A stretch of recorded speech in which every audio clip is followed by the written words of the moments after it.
asalaamaaleykum mbokk yi nekk biir Sénégal ak ci diaspora bi suñu mbokk sénégalais yi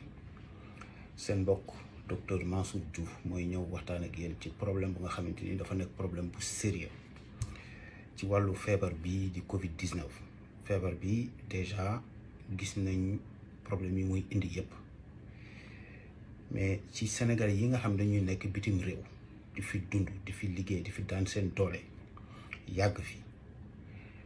boole naqaru ñàkk ci ay mbokk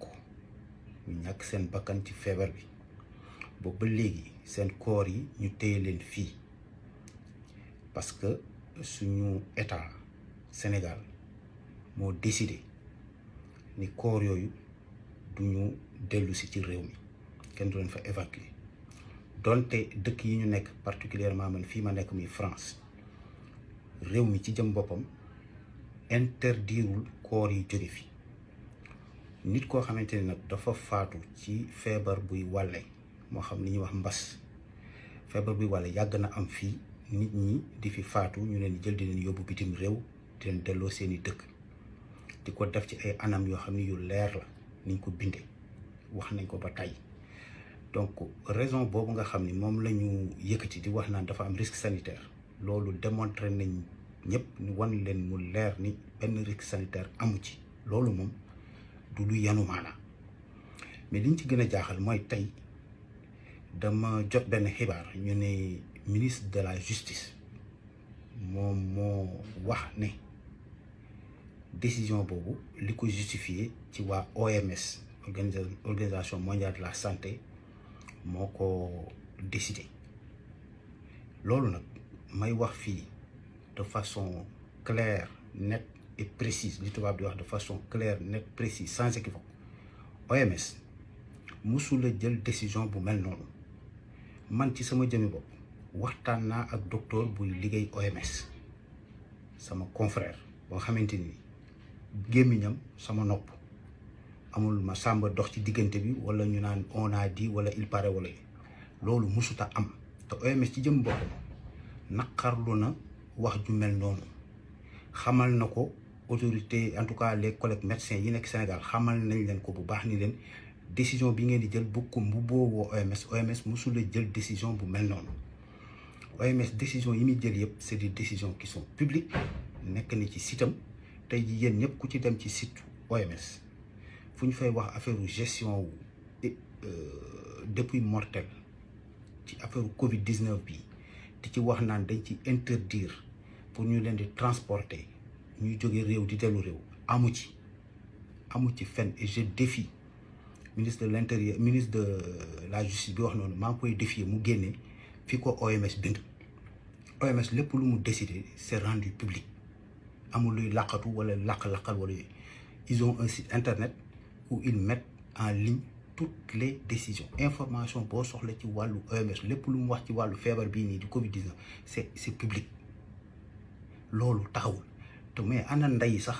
ministre de la justice di wax mais ana ministre de la santé mais ñun li ñuy wax ni problème mu santé la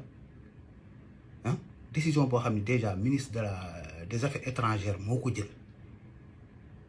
loolu ça pose problème on se pose même la question est-ce que ministre des affaires étrangères mais moom xam na li xaw ministre de la santé parce que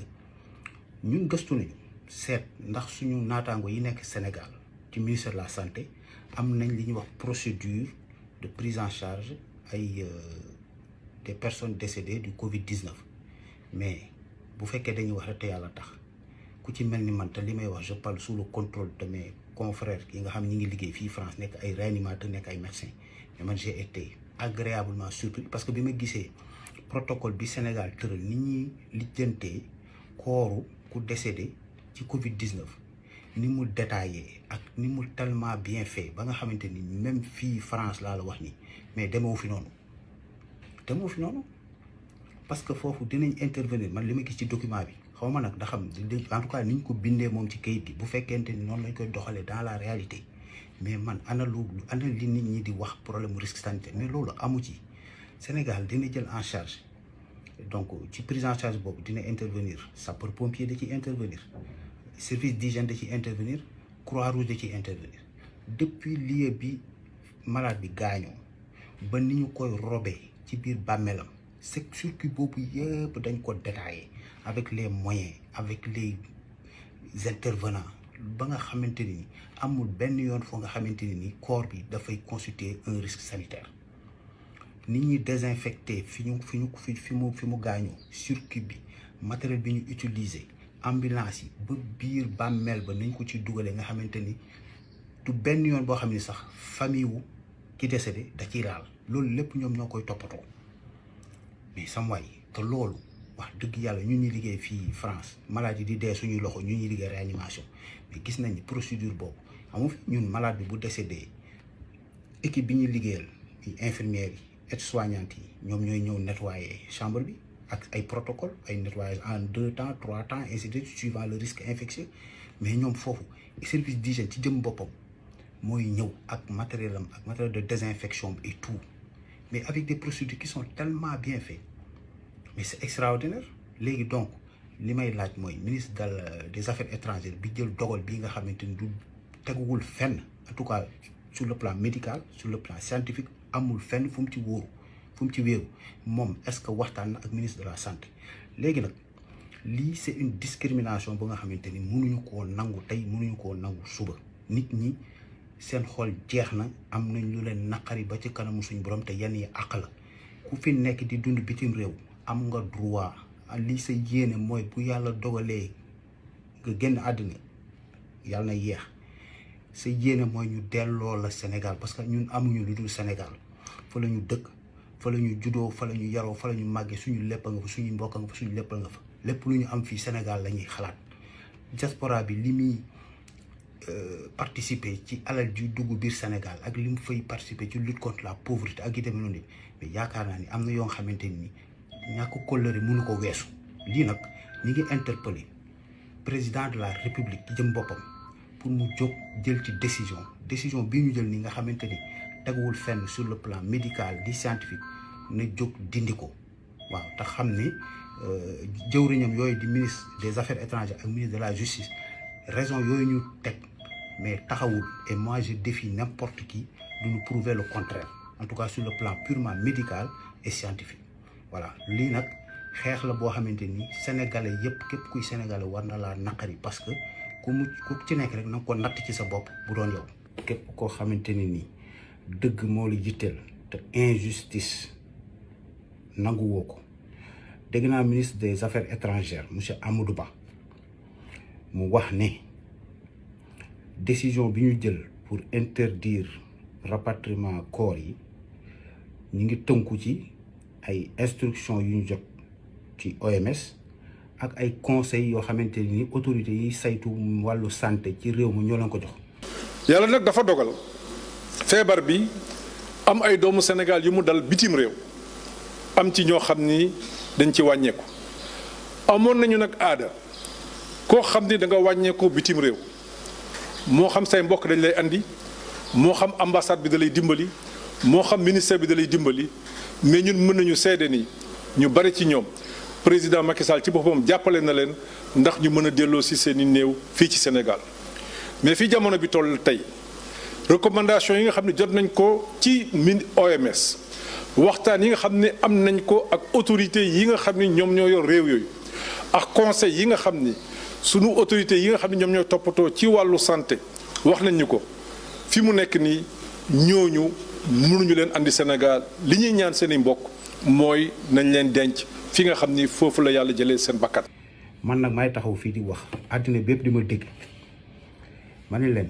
médecin bu nekk foofu xaw ma ñan ñoo la jox conseil yooyu mais je les défie publiquement devant le monde entier ndax kenn ci ñoom mën na taxaw justifier ni jël corps bu dee fii ci coronavirus procédure yi ñu koy mettre en cercueil hermétique et tout ba indi ko Sénégal ba jël ko ba rob ko ban risque sanitaire moo ci am. je défie publiquement médecin yéen a ngi may dégg yéen ñi nekk fa xaw ma ñan ñoo la ko wax mais wax leen ni leen docteur Mansour Diouf maa ngi nii ñëpp xam nañ maa ngi leen di défier publiquement pour qu'ils apportent la preuve médicale scientifique. ku wax loolu waxoo lu am li nga wax teguwul ci xam-xam teguwul ci médecine teguwul ci science loolu moom lu leer la beneen raison bi nga jox muy waa OMS yéen a ngi tuumaal waa OMS musu ñoo wax loolu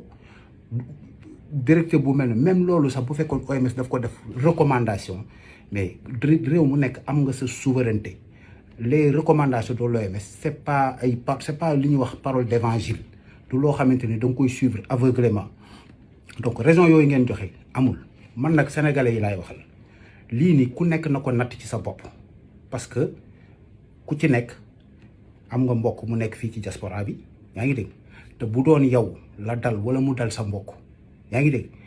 lii dina la concerner donc bu kenn toog ni dalu sama mbokk rek sama yoon nekku ci lii mesure bii ñu def nii c'est une mesure discriminatoire boo xam ni teguwul ci dëgg teguwul ci xam-xam benn médecin bu sérieux du taxaw di ko justifier amul loolu moom amul maa ko wax sama baat ci kaw maa ngi nii je suis prêt à être confronté à n'importe qui ku oser taxaw démontrer le contraire de ça wala ngay affirmer le contraire de ça loolu amul tey amul suba loolu moom